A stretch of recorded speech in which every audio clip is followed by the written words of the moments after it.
నాకిప్పటికీ కూడా గుర్తులేదు ఒక రాత్రి అనేది అంత చీకటిగా ఉంటుందా అని. అంత భయంకరంగా కూడా ఉంది. అప్పుడే ఒక వ్యక్తి చెమటతో నానిపోయి చేతిలో ఒక గన్ తీసుకొని ప్రాణాల్ని గుప్పెట్లో పెట్టుకొని పారిపోతూ ఉన్నాడు. ఆకాశంలో కారు మబ్బులు కమ్ముకున్నాయి. దట్టమైన అడవిలో పారిపోతూ ఉన్నాడు. ఎందుకంటే ఒక భయంకరమైన క్రూర మృగం అతని ప్రాణాల వెంట పడింది. ఆ పులి నుండి తప్పించుకోవడానికి అతను ఎంత బుల్లెట్స్ కూడా కలిగాడు. కానీ ఆ పులి యొక్క వేగం ముందు అతని గురి తప్పుతూ ఉంది. అందుకే అతను శక్తి ఉన్నంత వరకు పరిగెడుతూనే ఉన్నాడు. అలా పరిగెత్తుతూ ఉండగా చివరికి అతని ప్రాణాలు కాపాడుకోవడానికి ఒక ప్రాంతం కనిపించింది. ఒక పాత బంగళా. ఆ పాత బంగళా తలుపు దగ్గరికి చేరుకున్నాడో లేదో చివరి క్షణంలో ఆ పులి వచ్చి దాడి చేసి అతన్ని చీల్చేసింది. గట్టిగా పట్టుకొని బంగళాకి దూరంగా తీసుకెళ్ళింది. పులి పట్టుకోగానే అతను కొద్దిసేపు కేకలు పెట్టాడు. కాళ్ళు చేతులు కొట్టుకున్నాడు. చివరికి అతను తన శ్వాస విడిచాడు. ఇక ఆ పులి తను వేటాడిన వ్యక్తి యొక్క మాంసాన్ని తినడానికంటే ముందే బంగళా యొక్క మొదటి అంతస్తు నుండి ఒక వ్యక్తి దూకి పులి ముందు కనిపించాడు. అయితే ఇది మరెవరో కాదు, వెంపైర్ మహేష్. మొత్తానికి ఈరోజున్న ఆకలి మరియు దాహం రెండూ తీరుతున్నాయి. అయితే విచిత్రం ఏంటంటే ఇవాళ అన్నీ సిద్ధంగానే ఉన్నాయి నాకు. అలా చెప్పి మహేష్ ఆ పులిపై విరుచుకుపడ్డాడు. ఇక తనకున్న పొడవాటి గోర్లతో ఆ పులిని చీల్చేశాడు.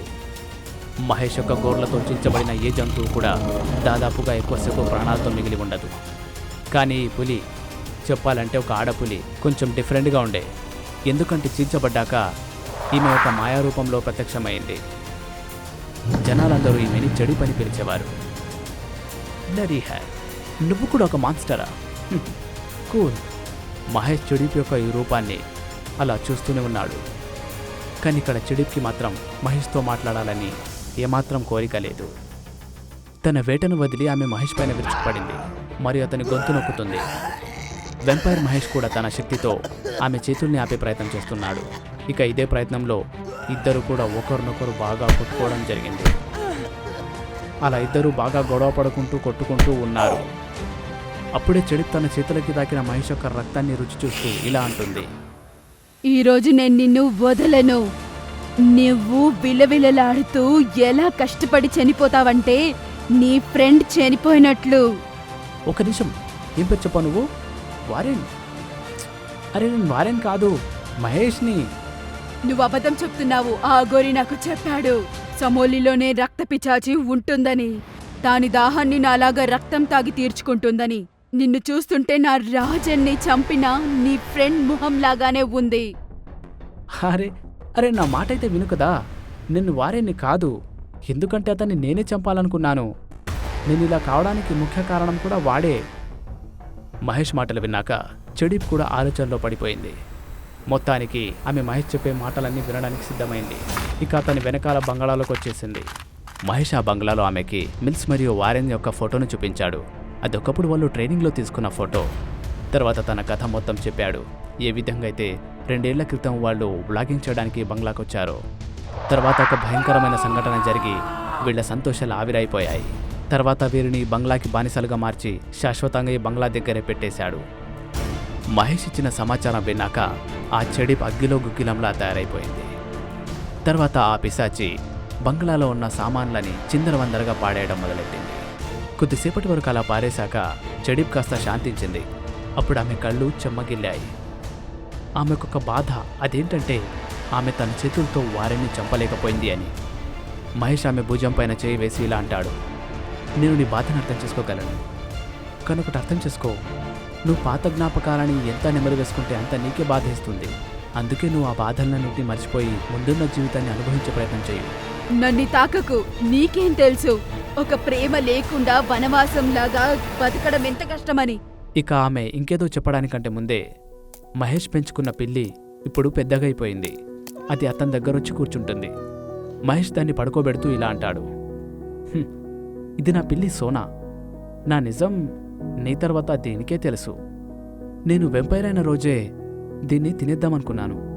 కానెందుకు లోపల నుంచి నా మనసు వద్దు అంది. అందుకే ఆగాను. అప్పటినుంచే నేను సోనా బెస్ట్ ఫ్రెండ్లా ఉంటున్నాం కదా సోనా?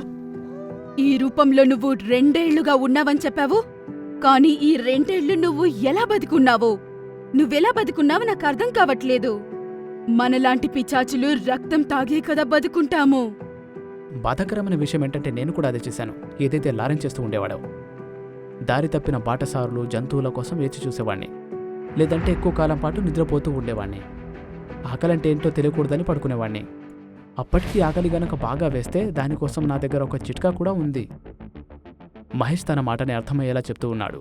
అప్పుడే దగ్గరలోని ఒక గదిలో నుంచి ఎవరో మాట్లాడుతున్నట్టుగా శబ్దాలు వినిపిస్తున్నాయి.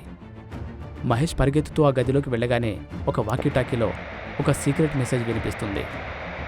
మహేష్ తన దగ్గరున్న కాగితంలో ఏదో రాయటం మొదలుపెట్టాడు. తర్వాత మెసేజ్ రాశాక గడియారంలో సమయం చూస్తూ ఉన్నాడు. ఏమైంది మహేష్? నువ్వేమో చాలా ఆలోచిస్తున్నట్టు అనిపిస్తుంది. ఇది ఎలాంటి యంత్రం? దీన్ని వాకీటాకీ అంటారు. దీని సహాయంతోనే నేను ఎంతో మందిని ట్రాప్ చేసి చంపాను.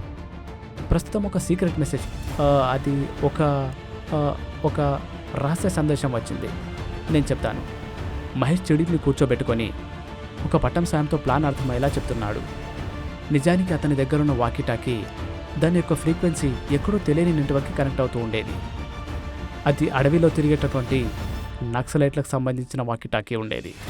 మహేష్కి కొన్ని నెలల సమయం పట్టింది, కానీ ఇప్పుడు అతను నక్సలైట్ల ఫ్రీక్వెన్సీని మరియు వారి యొక్క రహస్య సందేశాల్ని ఈజీగా అర్థం చేసుకోగలడు. మహేష్ పేపర్ పైన రాసి ఉన్న వివరాల్ని విశ్లేషించే పనిలో ఉన్నాడు. వరుణ్ బంగ్లాకి సరిగ్గా 6 కిలోమీటర్ల దూరంలో ఒక కొండ ఉంది. కొండలోని ఒక గుహలో నక్సలైట్లు ఉండేవారు. దొంగిలించబడ్డ ఎన్నో రకాల ఆయుధాలు అక్కడికి చాలామంది తీసుకొని వస్తూ ఉండేవారు. చాలామంది రావటం అంటే మహేష్కి పండగే. కానీ ఈ పండగ సమయం మాత్రం మహేష్కి ఉదయం వరకే ఉంది. ఎందుకంటే సూర్యకిరణాలు ఒక వెంపైర్కి చావు దెబ్బ లాంటివి. పౌర్ణమి రాత్రి రోజున గుడ్లగూబ మరియు ఇతర జంతువుల యొక్క శబ్దాలు, వాటి మధ్య చేడి మహేష్ ఒక చెట్టుపైకి ఎక్కి వచ్చే జనాల కోసం ఎదురు చూస్తూ ఉన్నారు. ఇక మహేష్ తన చేతిపైన ఒక చిన్న వానపాముని చూసి భయపడ్డాడు. దాంతో చెడి చేయి పట్టుకొని ఇలా ఏడుస్తున్నాడు. మమ్మీ, దీన్ని నా చేతి నుంచి తీసి దూరం పారేసేయు. నువ్వొక నరపిచాచివయి నన్ను చూసి భయపడ్డావా? చెడి తన లోపల ఉన్న రేష్మాని చాలా రోజుల తర్వాత అనుభూతి పొందింది. ఇక నవ్వుతూ మహేష్ చేతిపై నుండి ఆ వానపామును తీసి పారేస్తుంది. నవ్వుతున్న చెడిప్ని చూసి మహేష్ యొక్క మొహం కూడా చిరునవ్వుతో వికసిస్తుంది. ఇక వాళ్ళిద్దరూ కూడా ఒకరినొకరు ప్రేమతో చూడడం మొదలుపెట్టారు. ఇక ఇద్దరు దగ్గరికి వచ్చారో లేదో అప్పుడు ఒక ట్రైన్ యొక్క శబ్దం ఇద్దరి మధ్య సాగే అద్భుతమైన సమయాన్ని దూరం చేస్తుంది. చీకటిగా ఉన్న అడవిలో నుంచి ఒక కచ్చా రోడ్డు నుండి నిండుగా ఉన్న 2 ట్రక్స్ వేగంగా వస్తూ ఉన్నాయి. ఇది నక్సలైట్ల యొక్క గుంపు ఉంది. తరచూ 3 ట్రక్లు వస్తుంటాయి, కానీ ఈరోజు 2 ఉన్నాయి. సరే, ఎక్కువగా ఆలోచించాల్సిన అవసరం లేదు. ఇప్పుడు మనం ఎప్పటిలాగే చేస్తూ ఉందాం. నువ్వదే చేస్తున్నావు, మళ్ళీ ఇంకా నువ్వు చేస్తావు కూడా. ఒక్క ట్రక్లో 6 ఉంటారు. మనం అన్నిటికంటే లాస్ట్ ట్రక్లో దూకుదాం. ట్రక్ టైర్ని పంక్చర్ చేద్దాం. ట్రక్ ఆగిపోగానే అందరూ బయటకు వస్తారు. ఇక చీకట్లో ఉన్న దట్టమైన అడవుల్ని ఆసరగా చేసుకొని అప్పుడు మనం ఒక్కొక్కడిని పట్టుకొని మహేష్ తన మాటని ఇంకా పూర్తి చేయనే లేదు. అప్పుడే చెడు ఒక ట్రక్ పైన దూకేస్తుంది. ఇక మహేష్ యొక్క ప్లాన్ ప్రకారం డ్రైవర్ని సరిగ్గా బయటకు తోసేసింది. దాంతో ట్రక్ బ్యాలెన్స్ తప్పి పక్కన చెట్టుకి డ్యాష్ కొట్టింది. ఇక చూస్తూ ఉండగానే 2 ట్రక్కులు ఆగిపోయాయి. ఇక నక్సలైట్లు వాళ్ళ ఆయుధాలు తీసుకొని వాళ్ళ ముందు నిలబడ్డారు. ఇక చెడిపోయిన బుల్లెట్ల వర్షం కురిపిస్తున్నారు. అరే, అమ్మాయిలు ఎందుకు అసలు మాట వినరు? ఇంకోవైపు మహేష్ కొమ్మపైన నుంచి కనీసం కదలేదు కూడా. అదే చెడిపైతే ప్రతి ఒక్క వ్యక్తిని చీల్చి చెండాడుతూ ఉంటుంది. అందరూ ఆమెపై బుల్లెట్ల వర్షం కురిపిస్తున్నారు. ఆ బుల్లెట్లు కాల్చుతున్న సమయంలో ట్రక్ పైన నిలబడి ఉన్న ఒక వేటగాడు చెడిపైన ఒక బలమైనటువంటి ఇనుపతారుతో తయారు చేయబడిన ఒక వలని చెడిపైన విసిరేస్తాడు. ఆ వలకి కరెంట్ ఉంది. ఇక వలలో పడగానే చెడికి షాక్ తగిలింది. ఇక ఆమె తన్ను తాను కాపాడుకోవడానికి గట్టిగా చేపలు పెడుతోంది. కానీ ఈ అత్యాధునికమైన మోడర్న్ వల కారణంగా ఆమె శక్తులు కాస్త నీరుగారిపోయాయి. అంతలోనే ఒక అపరిచిత వ్యక్తి ట్రక్ నుంచి కిందికి దిగుతాడు. తర్వాత తన దగ్గరున్న కత్తిని తీసి భుజాన్ని కత్తితో పొడిచి ఆమె రక్తాన్ని రుచి చూస్తూ ఇలా అన్నాడు. అయితే నేను విన్న విషయం నిజమే. ఈ అడవిలో ఒక వెంపైర్ ఉంటుందని నాకు ఇప్పుడే తెలిసింది. ఇక దీంట్లో విచిత్రమైన అంశం ఏంటంటే ఈ వెంపైర్ ఒక ఆడది. ఏదైతేనే, ఆడదైతేంటి మగాడైతేంటి, నాకెందుకు, నాకైతే కేవలం నీ ప్రాణాలు కావాలి. మహేష్ ఇతను ఒక వెంపైర్ అయింది కూడా చెడిపి యొక్క స్థితి చూసి బాధపడ్డాడు. సాధారణంగా కనిపించే ఒక వ్యక్తి కూడా శక్తివంతమైన చెడిప్ లాంటి రాక్షసిని పట్టేసుకున్నాడు. ఇంతకీ మీకేమనిపిస్తోంది? ఈ వ్యక్తి ఎవరు? ఇంతకీ అతనికేం కావాలి? ఇక మహేష్ చెడిప్ని కాపాడడానికి ముందుకు వస్తాడా? ఇది తర్వాత భాగంలో తెలుసుకోండి. ఇలాంటి భయంకరమైన కథలు మరిన్ని చూడాలనుకుంటే డూడు టీవీ తెలుగుకు సబ్స్క్రైబ్ చేసుకోండి. ఒకవేళ మీ దగ్గర ఇలా భయపెట్టించే కథ గనక ఉంటే ఇప్పుడే ఆ కథను మా మెయిల్ అడ్రస్కు పంపించండి. ఒకవేళ పంపితే తరువాత వచ్చే కథ మీ కథే అయ్యుంటుందేమో.